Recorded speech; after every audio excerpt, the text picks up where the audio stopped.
ընտրություններում ձեր շանսերը ինչպես է վերանալվում եւ նշեցիք, որ գուցե միանալ հանրապետական կուսակցության առաջարկված իմպիչմենտի գործընթացին։ Այս առումով արդեն քննարկումներ ունեցել եք իրենց հետ, օրինակ այս ասուլիսից հետո ինչ քայլեր եք իրականացնելու, որպեսզի դրական արդյունք գրանցեք։ Դրանք երկու զուգահեռ գործողություններ են, որոնք իրականացնում են, այսինքն մենք այսպես թե այնպես բոլոր դեմի հետ եւ հիմնադիր, այսինքն ասենք դոկտոր Մանասյանի հետ զուգահեռաբար մասնակցում ենք ընտրության process-ին, այսինքն մենք նախապատրաստվում ենք ակտիվորեն process-ին, դա մի բլոկն է, բայց զուգահեռաբար մենք փորձում ենք նաեւ մեր թիմը շատ վաղուց արդեն սկսել էր խոսել այդ խնդրի մասին, որովհետեւ բոլորը հասկանում են, որ Նիկոլ Փաշինյանը գնալու է խախտումների։ Բոլորը հասկանում են, որ այն դիմադրությունը, որը մենք ստանում ենք ժամանակին, այդ թվում օրինակ արևմտյան դիտորդներից, մենք այդ աջակցությունը որպես ժողովուրդ, որպես հանրություն չենք ստանալու, որովհետև բոլորին ձեռ է տալի, կարծես թե Նիկոլ Փաշինյանը որպես տենց շատ հարմար ճկվող Հայաստանի ղեկավար, որը ամեն ինչին պատրաստ է, բոլոր հարցերում բոլորին պատրաստ է զիջելու։ Հետևաբար զուգահեռաբար այդ process-ները, բանակցությունները գնացել են, դրանք շարունակվելու են մինչև որոշակի էտապ կամ impeachment-ը կարող է տեղի ունենալ նաև այլ մինչև ընտրություններից հետո։ Այսինքն պետք է առավելագույն ողջամտությամբ առաջնորդվել, բայց մեզ համար օրինակ շատ կարևոր կլիներ, որ դա լիներ ընտրություններից առաջ, ինչու։ Ոչ թե տենց մոլուցքով, որ մի հոգի գա ու նստի այդ աթոռին, այլ որովհետև ընտրությունների անցկացման պահին ունենալ անկախ մարդ, ով կզբաղեցնի վարչապետի պաշտոնը եւ այդ բոլոր լծակները կլինեն իր ձեռքում ու ինքը վստահ կլինեն, բոլոր խաղացողները վստահ կլինեն, որ չի կեղծվելու ընտրությունները, մի թիմի համար այդ ամեն ինչը չի արվելու, դա կարծում եմ շատ կարևոր է եւ բոլոր, եթե պայմանավորված չեն իհարկե տարբեր կողմեր իրար մեջ ու պասերով չեն խաղում, իրենք պիտի հետաքրքրված լինեն, որպեսզի այս փոփոխությունը տեղի ունենա, իսկ ես հույս ունեմ, որ իրենց հայտարարությունները, իրենց մղումները շատ ազնիվ են, անկախ նրանից մենք քաղաքական ուղղվածության առումով իրար համախոհ ենք թե չէ, տարբեր ժամանակներում իրար դատապարտել, քննադատել ենք, բարիկադների տարբեր կողմում եղել ենք թե չէ, այս պահին խնդիրը հետևյալն է, ունենալ իրավիճակ, որտեղ ընթացիկ մոտակա ընտրությունները պիտի լինեն հնարավորինս արդար ու թափանցիկ։ Իսկ բանակցություններ իհարկե տարբեր ուղղություններով իրենք ընթանում են։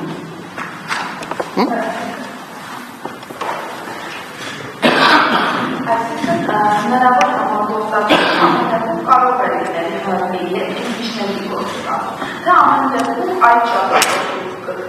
impeachment-ի գործընթացը։ Չէ, բոլորը պիտի միավորվեն իրենց հետաքրքրությունները, իրենց այսպես սիմպաթիաները, անտիպաթիաները մի կողմ պիտի դնեն, եթե impeachment ուզում են իրականացնել, առանց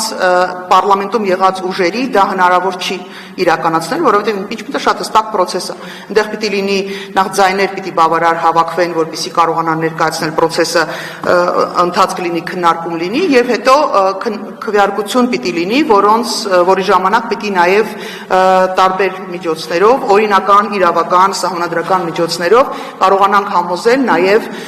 ԿՊ-ի որոշ մասին, իսկ հիմա դա ես կարծում եմ շատ իրատեսական է, որովհետև այն վարքագիծը, որը դրսևորում է պարոն Փաշինյանը, այդ թվում նաև իր ԿՊ-ականների նկատմամբ, ես կարծում եմ դա ավելի քան հնարավոր է։ Այնպես որ համագործակցություն ասելով մենք նկատի ունենք հենց impeachment-ի բլոկը, մնացած հարցերով մենք ունենք մեր պրոյեկտները, մեր համագործակցությունը եւ ընտրությունների գնալու ենք բացառապես այս պրոյեկտով, որը արդեն ներկայացրել ենք։ Եթե ընտրություններից հետո պետք է մի կազմել կոալիցիա, ինչ-որ ուժեր ունեն, որոնց պատրաստ է կոալիցիա կազմել։ Արամո։ Խոսքը բոլորին դեմի մասին։ Հա, հիմա արդեն բոլորին դեմի մասին։ Նայեք, բոլորին դեմի հիմքում, ծրագրի հիմքում ընկած այն, որ գոյություն չունի այդպիսի ուժ, ում հետ մենք կարող ենք կոալիցիա կազմել իրանց ծրագրերի շուրջ։ Այսինքն բոլորին դեմի ծրագիրը հստակ ծրագիր է, որ ասում է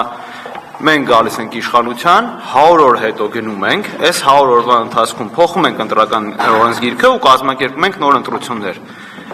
Այս ամեն ինչը պետք է կազմակերպի մեր վարչապետի թեկնածուն, ու այդ վարչապետի թեկնածուն պետք է քաղաքականությունից դուրս գա, որպեսզի այս ընտրությունները ոչ մի ինչ-որ ուղիղ կուսակցությանը օգուտ չտա։ Սա բոլորին դեմ է մի հստակ դիրքորոշումն է, այսինքն բոլորին դեմ է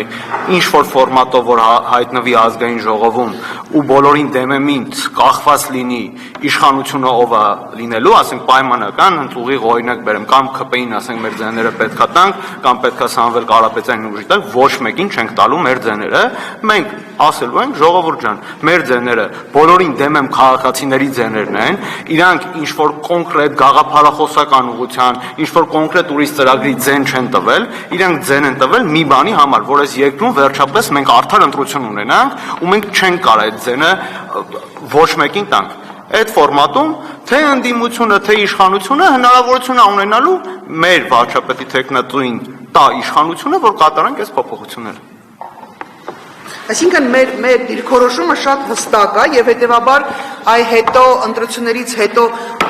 քաղաքական առևտուր կոչվող process-ը, որտեղ ճնշումներ կփորձեն, ինչ որ առաջարկներ կանեն, որ ասում я тебе сделаю предложение, от которого ты не сможешь отказаться, չի կարող այդպիսի բան լինել, որովհետև մենք ի սկզբանե հայտարարում ենք, որ պայմանը մեր սա է ու հասարակությունն էլ շատ լավ պետք է հասկանա, մենք չենք գնում այնտեղ առևտուր անելու, մենք գնում ենք այնտեղ հստակ փոփոխություններ անելու։ Եվ եթե հանկարծ մեր ձայները չբավարարեն, այսինքն մեր ձայներն են որոշիչ լինելու, ընդդիմությունը պիտի իրան հաշիվ տա ու հետո չփորձի այլ մեղավորներ գտնել, որովհետև մենք ի սկզբանե հայտարարել ենք, մենք գնում ենք այս պայմանով ու սա մի արտառոց պայման չի։ Այն 3 կետերը, որոնք հայտարարել են բոլորին դեմ եմ, այսինքն մի տոկոսի շեմ իջեցնել մինչև մի տոկոս, որպեսզի կարողանան նոր ուժեր հնարավորություն ստանան ներս մտնել, մեծամասնության հարցը լուծել եւ մի քրատերտիկ ավելացնել բոլորին դեմ։ Ես ուզում եմ հասկանամ ընդդիմության ինչն է, որտեղ է պագոնները պոկվելու, որտեղ է իրանց խանչալի քարը պոկվելու, որտեղ է իրանց շահերն ու հետաքրքրությունները ստեղ ոտնահարվելու, որպեսզի իրանք սա մերժեն։ Սա հնարավոր չի մերժել, սա այնքան փոքր եւ համընդհանուր ինչ որ պրոյեկտ է, որը հնարավոր չի մերժել։ Եվ եթե մերժեցին, հետեւաբար նորից մենք պիտի սկսենք մտածել, թե ով ում հետ ինչ խաղ է խաղում եւ արդյոք իրենք ազնիվ են եղել իրենց մղումների մեջ, իսկ ինչպիսի հնարավորություն կա պարլամենտ անցնելու, բավականին շատ, եթե բանը ԿՊ-ականները սկսել են խոսել եւ պարլամենտում քննարկում են գրանցել չգրանցելու հարցը բոլորին դեմ է, հետեւաբար նշանակում է, որ մենք ի վիճակի ենք գեներացնել եւ շատ դժվար է, գիտեք, քաղաքականության մեջ առհասարակ տենց ռուսերեն ասեմ կներեք, ասում է բելի պուշիստի մարդկանց չեն կարողանում գտնել, էլի մարդիկ ինձ դժվարությունն են, բայց ստացվել է այնպես, որ բժիշկը շատ երկար տարիներ ազնիվ աշխատել է, COVID-ի ժամանակ շատ խիզախ ու դոկտոր Մանասյանի մասին է խոսքը շատ ինչ ասեմ, շատ արժանապատիվ վարքագիծ դրսևորեց, երբ որ շատերը վախենում են խոսել COVID-ի հետ կապված խնդիրների ու սխալ process-ների մասին, դոկտորը այն ժամանակ խիզախություն ունեցավ խոսեց եւ այդպես դարձավ հայտնի, պլյուս ինքը շատ լավ բժիշկ է։ Բոլորին դեմ է մի տղաները իրանք մի մասը IT ոլորտից են, մի մասը այլ մասնագիտություններ ունեն, մարդիկ նաեւ պատերազմի մասնակիցներ, այսինքն իրանց ազնվության պարկեշտության մեջ կասկածելը ուղղակի հնարավոր չի։ Ես էլ ասում եմ, ինչ հիշում եմ,